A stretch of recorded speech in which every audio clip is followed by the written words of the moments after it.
Lord, didn't I read the devotional every month? But God, I went to church on the holidays and on Sundays. Did you not see that? Did you not see me? I was on the front row. Are you kidding me?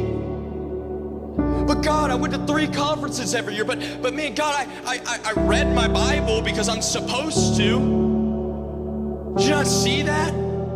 They had the appearance of godliness, yet they denied his power. All their faith is in the things that they do, because that's the language that the world speaks. I grew up in Christian school, and I tried everything.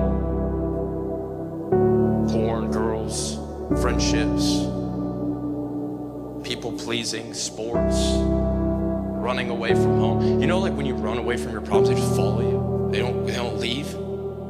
Like, I tried everything, but that's not the language that God speaks. You see, from the very first book of the Bible in Genesis, we get an opportunity to experience what language that God speaks. This God is sitting on a throne in heaven, and he has this heart's desire to create you and me. And in Genesis 1 and 2, we watch God breathe life into creation, breathe life into our lungs, and he creates us, not because he had to do something, but because he spoke a different language.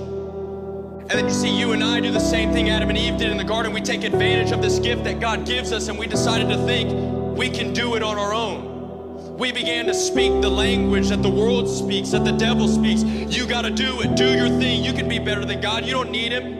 And even in the fall, we still see the language that God speaks. And then you continue reading about Cain and Abel, and you see Cain, he was a worker of the ground. So when he offers this sacrifice to God, he offers this like fruit sacrifice. But Abel did something different. He offered the best of his livestock to Jesus on the altar. And God was displeased with what Cain did, but he was pleased with what Abel did, because Abel was speaking the language that God speaks.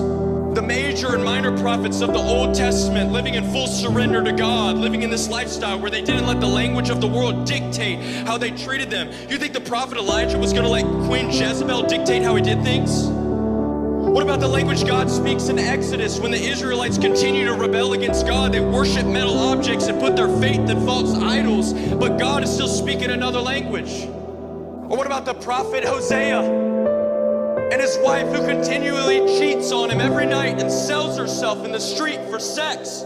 Someone who is willing and deserving to be broken up with.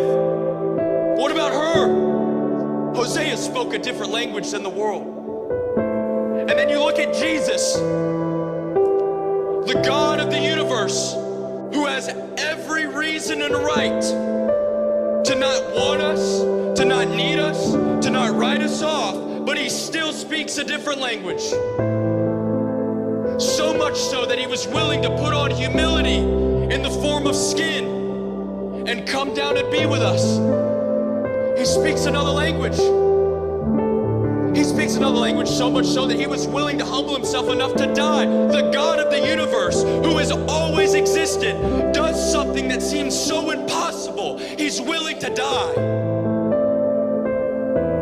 Because he's speaking another language. The language that God speaks that is so rebellious to the world is a language of love.